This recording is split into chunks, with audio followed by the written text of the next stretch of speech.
Hi and welcome to this week's video in which I'm going to share 10 of my favourite blouse patterns.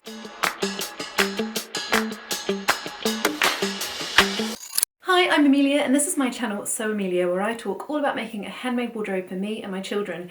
The focus today is on me and my favourite blouse patterns. I'm going to share 5 that I have already made and absolutely love, and then I'm going to share 5 more that are patterns that I've had my eye on for a while and I want to sew up, but I haven't yet. So with spring here and summer hopefully just around the corner, I've been pulling out a lot of my spring and summer makes from last year and getting them out again and wearing them. Although you wouldn't really know it was spring here, it's been so cold, but I'm really enjoying wearing these blouses again and layering them up with jumpers and over jeans and wearing them now that spring is here. I'll get straight into it. The first blouse I wanted to share with you is an absolute staple in my wardrobe in the spring and summer, and it is the French Navy Vetiver blouse. Now this comes in 2 different styles. There is a more cropped length with a little ruffle hem, and then there is a longer straight length which doesn't have the ruffle at the bottom. I made the cropped length with the little ruffle and it sits just above my jeans, which is perfect length, and I really love the little ruffle detail at the bottom. It has gorgeous princess seams and I just love the fit of the sleeves, and I just think it's a really pretty style of blouse. It is fitted but not too fitted, and I just love where it sits in terms of the crop. And this is actually a linen that I picked up on a trip to New Zealand from the fabric store, and it's just so light and lovely to wear in the spring and summer. Now the Vetiver top is by French Navy Patterns and it comes in sizes A to H. That is approximately a bust of 32 inches through to 43.5 inches, I think. But I do know that French Navy are currently working on expanding the size range, and some of their patterns do have a more inclusive size range, so do go and give them a look because I always enjoy sewing up French Navy patterns. They come together so beautifully. This one is finished with bias binding around the neckband, and the button placket just gets finished off so neatly on the inside. I absolutely love making and wearing this one. So I'll briefly show you the other 2 Vetiver blouses that I have made. The first is the same as this one here, but in this black cotton lawn from Lady McElroy. Again, just a lovely lightweight blouse to wear in the summer, and I often wear this one with my black linen Winslow culottes. That's quite a fun outfit to put together in the summer. The other Vetiver blouse I made was actually using the expansion pack. So for those of you in the southern hemisphere who are going into autumn and winter, you might prefer this slightly more wintry version. This has a Peter Pan collar, and it also comes with this longer sleeve which has a beautiful cuff and placket at the bottom, and again, the instructions for that are brilliant. I made mine from a Merchant & Mills linen, which is lovely in the winter with just a vest underneath to keep me nice and toasty, and again I made it with the cropped length and the little ruffle at the bottom, which is just really fun to wear in the winter for something different, and I quite like. The colours of this make it a really nice wintry blouse. So that's my first blouse pattern that I love, the French Navy Vetiver top. The second top that I absolutely love, or blouse, is the new Craft House Everyday blouse. Now this one comes as a dress and a blouse. Now I've made the dress a couple of times and I thought about making the blouse, and I realised I had about 2 meters of this fabric in my stash, so I knew it would be perfect for trying out the blouse version of the dress. And again, if I stand up you'll see it just has a little peplum at the bottom and this beautiful curved seam where the waist meets the peplum. It sits really nicely over jeans, and I've made it in a cotton seersucker, so I think again it will be a really good one for the spring. I absolutely adore these puffed sleeves. They are my favourite. They have a lovely puff without being too much, and then I do love this deep cuff at the bottom. It does come with longer sleeves as well, which finish with an elastic, but I have so far only made the short sleeve version. I often do prefer short sleeves even in the winter, and then I just layer up long sleeve tops underneath and jumpers and things to keep myself warm, and then I can wear them in the summer as well. Now this is a beautiful Pigeon Wishes seersucker. Sadly it's no longer available, but I just think it holds the shape of the sleeves really nicely, and the peplum falls really beautifully as well. It's lovely and gathered and soft and not too cropped, which I really like as well. So I have made actually another top using these sleeves. I made it out of a tulle fabric. I made the sleeves from the new Craft House blouse pattern, and then I just used a t-shirt pattern, the Iris Tee by Forget Me Not Patterns, as my base t-shirt because I had some merino wool left over. So I absolutely adore this blouse. I love the sleeves especially, and I think this is going to get a lot of wear in the summer when the warm weather does finally decide to arrive. Now I should have said the new Craft House blouse is wonderful. It comes in a very extensive size range, and that is from UK sizes 6 to 34, which is great. Now this blouse is the Bloomsbury blouse by Nina Lee Patterns, and unfortunately this one doesn't have quite as good a size range. Nina Lee has extended the sizing of most of her patterns, but sadly not this one and not, I believe, the Camden Pinafore, which are two of my favourites. So hopefully she'll get to those soon because they are such lovely patterns. So this is sort of a Victorian inspired blouse. It has a ruffle here around the neckline, and you can either make that a small ruffle as I have, or it can be a much deeper ruffle. Then you have the option of putting the ruffle on the collar and a ruffle here on the end of the sleeves, and you can make the sleeves 3/4 length like I have, or full length. I'm sure you could shorten them as well to make it a short sleeve blouse, but I do love where they finish here for a 3/4 length sleeve. It's quite practical as well. Being a mum and often having my hands in the sink or doing things with the children, to have my sleeves up here, I often push them up anyway, so this length I have found to be perfect. This blouse is a really nice length on me. It kind of just sits above my jeans and it is quite a relaxed fit through the body, but it has this nice curved shape, which just I think is quite flattering, although I don't love using that word.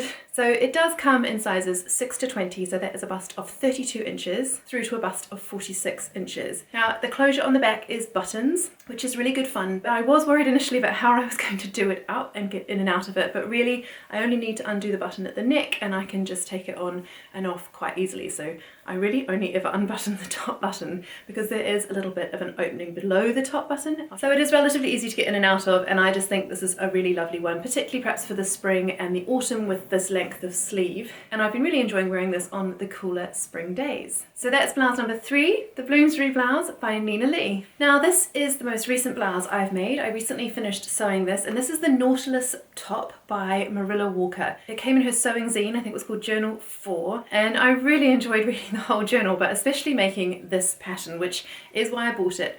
I loved the look of it. I really like this v-neck. I love the way that the sleeves are attached with this cuff at the bottom of them, and I really like the cropped length of this top.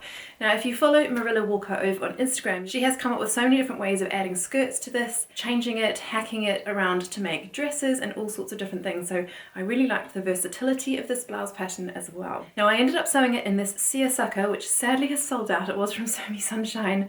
I actually made my daughter's Easter dress in this, and I had probably just under a metre left over. And I managed to squeeze out this blouse. And I just love having patterns in my stash that I can use leftovers of fabric for. I think this would work really well colour blocked as well, perhaps a different colour for each side, or different colours for the cuffs. So I'm really looking forward to getting more use out of this blouse pattern. I did also make it as a top in a Liberty lawn. Now I made that for my mother as part of the Selfless Sew April challenge, so there's a bit of a spoiler for you. I'll be sharing that tomorrow on Instagram, so do pop along and follow me over there if you'd like to see more of this top. But I made the other version of this top, which doesn't have the button down placket, it just sits beautifully over your shoulder and has more of a crew neckline.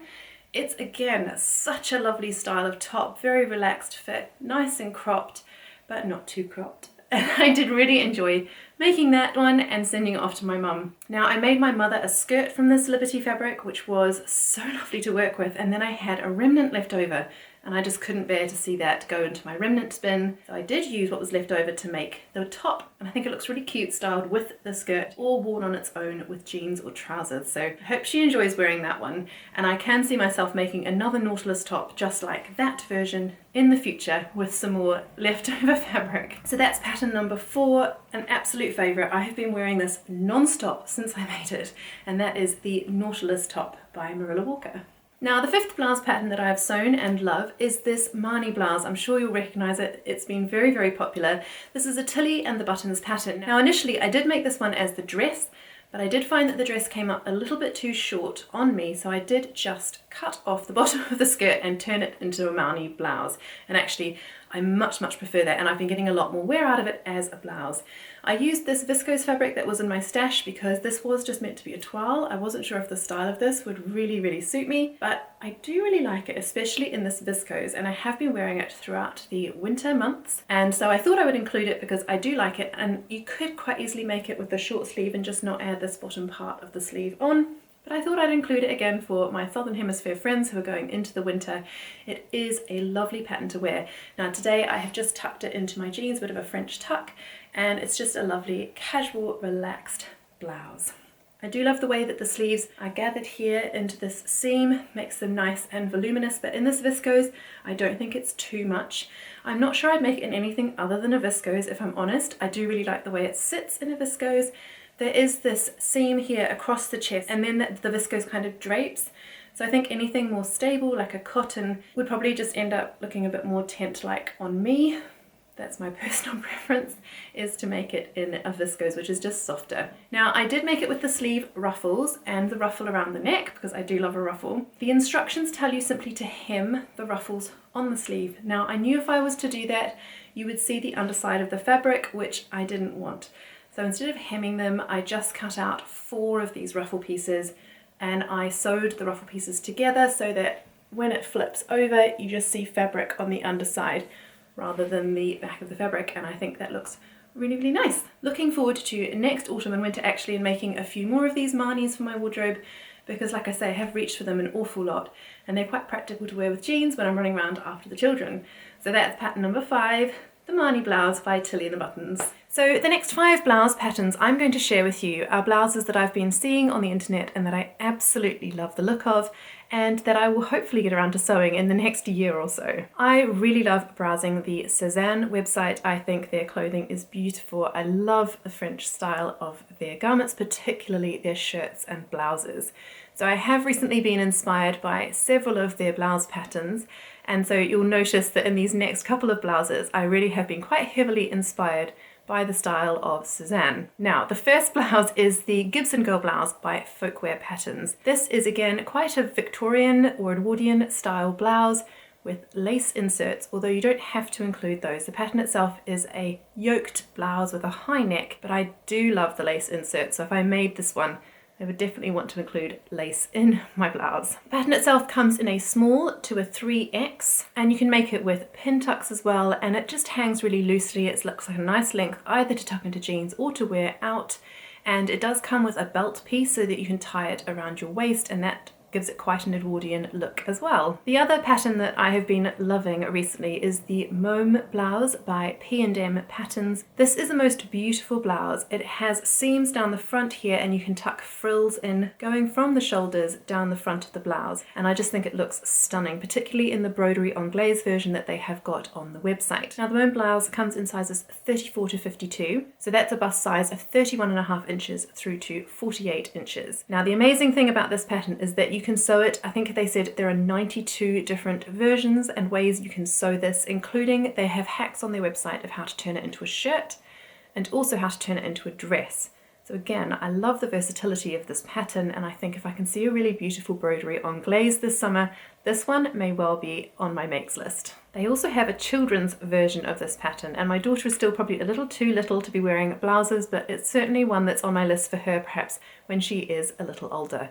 But I think this is a beautiful blouse pattern for the spring and summer, and I would love to make this one at some point in the future. Now, speaking of inspiration coming from Instagram, I recently saw the lovely Sarah, who is Naughty Gnome Crafts, post a version of the Ermine blouse by Fibremood. Now, I've seen this pattern everywhere, but I wasn't really inspired to sew it until I saw Sarah's version, and what she's done is include piping around the beautiful style lines of this blouse so that it has a V yoke and then obviously the button down the front, and she's put piping down the button placket and piping along the V, and I think piping along the neckline as well, which just helps to really bring out the beautiful style lines of this blouse. I absolutely love Sarah's version, and I would love to make a version similar to that, perhaps using rickrack in a nice bright summery coloured fabric for a little bit of an injection of fun into my summer wardrobe. So the Fibremood Ermine is quite a simple blouse. It has a round neckline, set-in sleeves, but it is distinguished by this beautiful V at the front, and then it's gathered into a back yoke at the back of the blouse. Fibremood has a great size range, and this pattern comes in UK sizes 6 to 30, which is great. Now, recently I signed up to Hey Sew Georgie's Substack. She is the owner of Hey Sew Sister, the most gorgeous fabric shop, and in one of her recent Substack posts, she shared her Francesca blouse by Starlight Patterns. Now, I have actually had my eye on this one for a while, but I have not yet sewn it up, and this might be one that I put on my plans for next autumn because it is a long-sleeved blouse and it has these beautiful frills around the V-neck collar. Now, Georgie made hers in a gorgeous seersucker fabric. I think seersucker's got to be one of my new favourite fabrics, but I do absolutely love her version, and I would like to sew this up for the autumn, perhaps in a nice crisp cotton poplin, or in a seersucker as Georgie has done, but this is definitely on my list of things to make. I love the fit of this blouse. It is a more fitted style blouse. It has darts in the front and in the back, and again it has this beautiful frill that goes right around the neck and down the front v-neck of this blouse. It looks to be a good length for tucking into jeans, so I may crop this one a little bit just to suit my style. I prefer to wear my blouses untucked over high-waisted jeans, so I may shorten the length of this blouse a little bit, but I do think it's an absolutely beautiful one that I would like to put into my wardrobe for the autumn. Now, my last pattern that I'm going to share with you is a little bit different. Now, I have been really inspired by the smocked blouses and dresses, in fact, that I have been seeing on the Smock London website. Now, you'll know if you've watched my channel for a little while, I absolutely love making smocked dresses for my daughter, and I have yet to smock something for myself, but I think that's going to change. I thought I would try to find a pattern that I could use to make a smocked blouse or top for myself. One blouse that I do really like the look of is the Mabel blouse by Tilly and the Buttons. It comes as a dress as well. In fact, I have sewn it as a dress, and I'm looking forward to sharing that one with you soon. Now, this blouse has shirring on the sleeves, and it also has shirring at the waist.